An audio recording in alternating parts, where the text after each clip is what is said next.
मी असं काही आजपर्यंत भारतात पाहिलेलं नाही. जे काही पाहिलंय ते भारताच्या बाहेरच पाहिलंय. आणि नितीनजी जे काही करतात ते भव्य दिव्यच असतं. ते काही खाली करतच नाही, ते सगळं वरनच करतात. कारंजाई वर जातो, फ्लायओव्हर पण वर जातो, सगळं वरूनच करतात. पण ते जे विचार करतात, आमचं खरं तर दोघांचं मन जुळण्याचं कारण म्हणजे दोघांचाही विचार आमचा भव्य दिव्य असतो. आणि नितीनजी जेव्हा बोलतात की एखादी गोष्ट, त्यावेळेला ते बोलत असताना असं वाटतं की हे कसं होणार, पण ते झाल्यावरती कळतं की नाही हे होऊ शकतं. मला असं वाटतं नितीनजी तुम्ही नागपूरला येण्याचं अजून एक कारण ठेवलं की नागपूरला का यावं. ते नुसतं आता संत्रा नगरीत स्वागत याच्याऐवजी मला असं वाटतं कारंजा नगरीत पण स्वागत असं बोलता येईल. कारण आम्ही कारंजे हे भारतात पाहिलेच नाही. जे काय पाहिले ते बाथरूम मध्येच. त्याच्यामुळे जे काय मी आज पाहिलं ते अद्भुत आहे. आणि फक्त नागपूरकरांसाठीच नाही तर मला असं वाटतं देशातली लोक आज हा शो बघण्यासाठी म्हणून नागपूरमध्ये येतील. आणि ज्यावेळेला देशातली लोक ज्यावेळेला नागपूरमध्ये येतील त्यावेळेला त्याच्यासाठी म्हणून जी बांधणी अजून जी लागेल ती पण मला असं वाटतं नागपूरमध्ये होणं गरजेचं आहे. मी पुन्हा एकदा नितीनजींना त्यांच्या सर्व सहकार्यांना मी मनपूर्वक शुभेच्छा.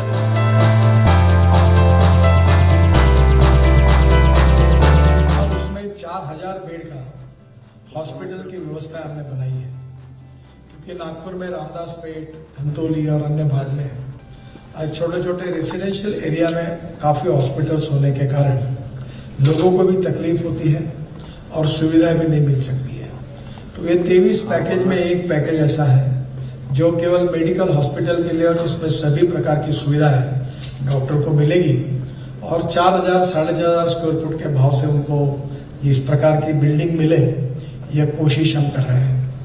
तो ये नागपुर में स्वाभाविक रूप से काफ़ी रिक्वायरमेंट भी है, आवश्यकता भी है. मैं विशेष रूप से कुछ बातों के लिए मैडम को सुझाव देना चाहूँगा कि 6 बजे के बाद पेशेंट, मैं अभी ग्रास रूट पर काम करता हूँ, कल ही मुझे 2000 लोग मिले दिन भर और पब्लिक में आम आदमी मिलने के लिए आते हैं तो साधारणतः उनकी तकलीफों का पता चल जाता है. तो 6 बजे के बाद यहाँ एडमिशन मिलती नहीं, ये एक सामूहिक तकरार है और कब तकलीफ होती है भरोसा नहीं होता. और इसलिए 24 आवर लोगों को एडमिट करने के बारे में निश्चित रूप से सुविधा मिलनी चाहिए. इसके साथ साथ जो हमारे यहाँ लीवर ट्रांसप्लांटेशन है और यहाँ सिकल सेल की विशेष रूप से बीमारियाँ हैं जिसके कारण बोन मैरो की ट्रीटमेंट के लिए अभी WCL से हमने डोनेशन में लेकर रिलायंस हॉस्पिटल मुंबई में ये व्यवस्था की. पर ये सब यहाँ सिकल सेल और विशेष रूप से ये जो थैलेसेमिया है इसकी बहुत बड़े प्रमाण पर रुग्ण पूर्व विदर्भ में है. भंडारा, गोंदिया, चंद्रपुर, गढ़चिरौली और नागपुर जो शेड्यूल कास्ट है और शेड्यूल ट्राइब, ये 2 कम्युनिटी में 70% 75% ये प्रॉब्लम है और उसमें फिर से शादियां होने के कारण और बढ़ते जा रहा है. इस पर रिसर्च करके इसका उपाय ढूंढना ये सबसे बड़ी आवश्यकता है, प्राथमिकता भी है. तो मैं निश्चित रूप से हमारे एम्स का उपयोग जो लोगों को सभी प्रकार की ट्रीटमेंट यहाँ मिले. ऑर्गन ट्रांसप्लांटेशन की बड़ी बात है पर धीरे धीरे यहाँ अच्छे ऑपरेशन थिएटर्स हैं, अच्छे डॉक्टर्स हैं.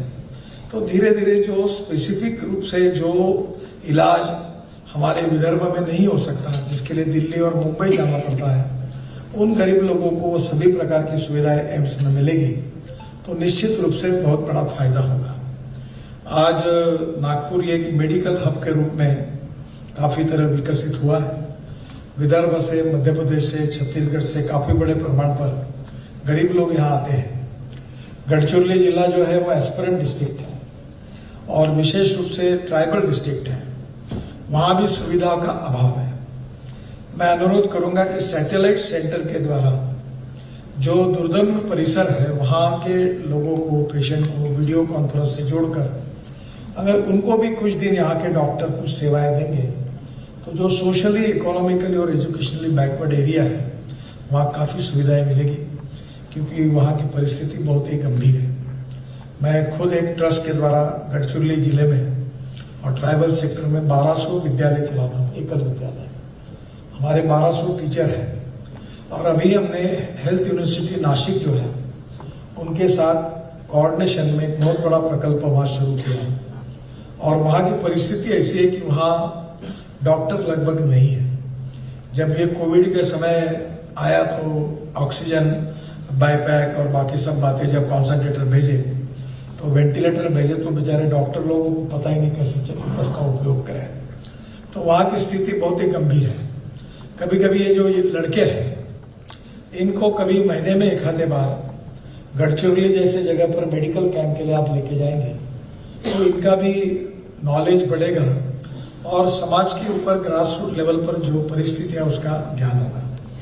मैं जब विद्यार्थी था तो मैं अनेक बार कैंप में वहाँ गया हूँ और वहाँ की परिस्थिति देखकर काफ़ी प्रेरणा मिली है।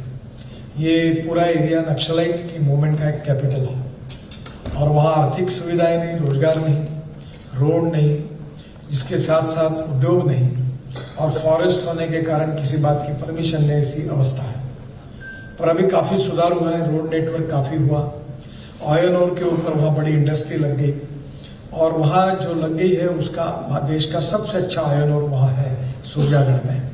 अब वहाँ 3-4 हज़ार लोगों को रोजगार भी मिला है तो स्वाभाविक रूप से वहाँ नक्सलाइट मूवमेंट में भी कमी आई है। जो लोग नक्सलाइट मूवमेंट में गए थे वो लोग अब फिर से वापस आकर काम कर रहे हैं।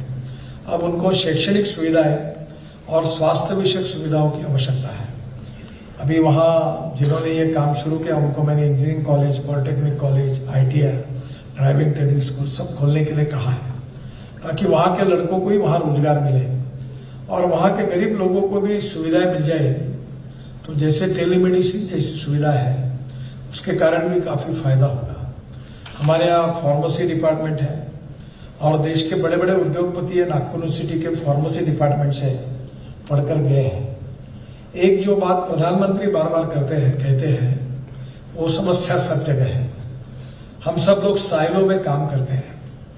यहाँ इंजीनियरिंग कॉलेज है, वे प्राचार्य साहब बैठे हैं तो बीच में उन्होंने डेंटल इसमें जो इलेक्ट्रॉनिक्स और इंजीनियरिंग, मैकेनिकल इंजीनियरिंग को लेकर वर्ल्ड के जो इक्विपमेंट है अच्छे वो यहाँ डेवलप करने की कोशिश की।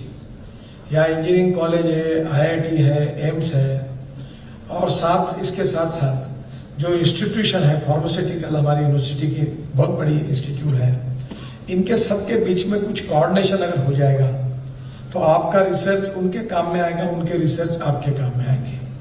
पर दुर्भाग्यवश इसमें इनिशिएटिव लेना पड़ेगा और ये इनिशिएटिव आपने लेना चाहिए ताकि सबका इसमें फायदा होगा।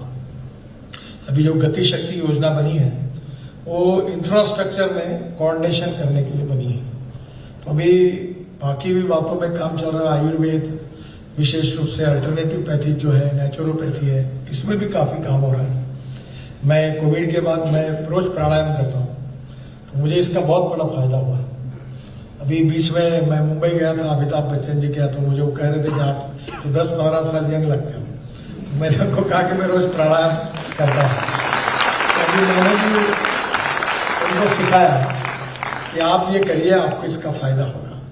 तो कहीं ना कहीं आखिर स्वास्थ्य की सुविधा में जो पेशेंट है उनको फायदा होना चाहिए। किससे होता है ये महत्वपूर्ण नहीं है, जिसका भी एक्सपर्टाइज अच्छा हो उससे फायदा हो। तो मुझे लगता है कि ये काफ़ी अपेक्षाएं एम्स से नागपुर की जनता की है और सरकार की पद्धति जो होती है कि उसमें जल्दी निर्णय नहीं होते और इसलिए आप पहला काम करिए कि आपके जो काम नहीं होते मुझे बताइए। I know the skill how to get it done.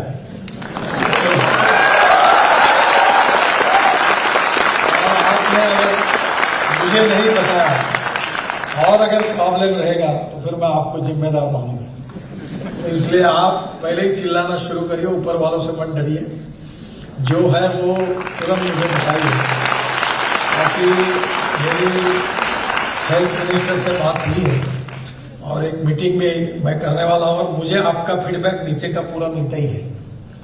इधर यहाँ के लोगों ने कितना भी छुपाने की कोशिश की तो भी मैं सड़क छाप आदमी हूँ, इसलिए यहाँ का छोटा छोटा आदमी मुझे मिलता है। और डॉक्टर क्या कर रहा है, क्या हुआ, किसको हटाया, किसको एडमिट नहीं किया, किसको ट्रीटमेंट नहीं मिली, कौन चिल्ला रहा, वो मेरे घर पहुँचता ही है। तो मुझे आपसे यही अनुरोध है कि क्वालिटेटिव सुधार काफ़ी अच्छी सर्विस है। कोविड में अच्छा काम हुआ है। कोविड के समय भी कुछ बातें हो नहीं रही थी। ऑक्सीजन के बारे में सभी बातों को जो आवश्यक है वो पूरी होनी चाहिए। बच्चों को अच्छा एजुकेशन भी मिलना चाहिए और दूसरी ओर हमारे पेशेंट को भी अच्छी सुविधाएं मिलनी चाहिए और हम इसी के लिए जिम्मेदार हैं। और इसलिए मैं जब आया था तो मैंने कंस्ट्रक्शन की काफ़ी तकरारी की थी और आपके सेक्रेटरी तक और मिनिस्टर तक ने लगभग मेरी गालियां खाई है, क्योंकि एक ही काम, यही काम और बाजू का काम एक ही कॉन्ट्रैक्टर ने किया है और जो दूसरा काम हुआ है उसकी कॉपी अब देश कर रहा है। जो IIM का काम हुआ है उसका डिजाइन, उसका सब बातों की तरफ मैंने बारकाई से ध्यान देकर किया। और यहाँ मेडिकल डिपार्टमेंट जिनका काम डॉक्टर की का था, उन्होंने कंस्ट्रक्शन का काम और PMC अपने हाथ में ली और गलतियां बहुत सी की। वैसे उनका जिसका काम जो है वो उसी ने करना चाहिए। तो स्वाभाविक रूप से अब आज का हॉल तो मुझे अच्छा लग रहा है, कम से कम ये अच्छा बना है। और काम अगर कोई ठीक नहीं होगा तो उसको मैं छोड़ूंगा भी नहीं, क्योंकि ये जनता की संपत्ति और मैं जनता का ट्रस्टी हूँ। तो एक एक पैसे के लिए हम जिम्मेदार हैं। तो निश्चित रूप से अच्छा काम हुआ, इसलिए मैं आपको बधाई भी देता हूँ। और आने वाले समय में देश का एक टॉप मोस्ट हमारा यही हमारी इच्छा है। हमारा शहर में अब ऐसी चीजें हैं कि हम 7-8 जगह पर अब इंटरनेशनल स्टैंडर्ड के बराबर हुए हैं। हमने जो म्यूजिकल फाउंटेन बनाया है वो वर्ल्ड का पहला फाउंटेन है जो फ्लोटिंग है और जो 60 मीटर तक ऊपर जाता है, जो वर्ल्ड रिकॉर्ड हुआ है। हमारे यहाँ पहली बार ऐसी मेट्रो बनी है कि नीचे में रोड है, ऊपर में ब्रिज है और उसके ऊपर में मेट्रो बनी है।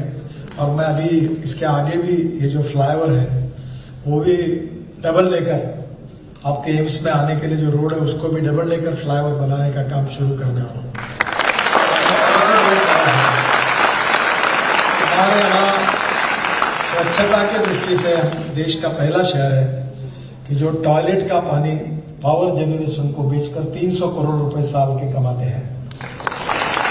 ये विशेष रूप से अब एम्स खुला है, IIM खुला है, IIT खुला है, लॉ स्कूल है हमारे यहाँ।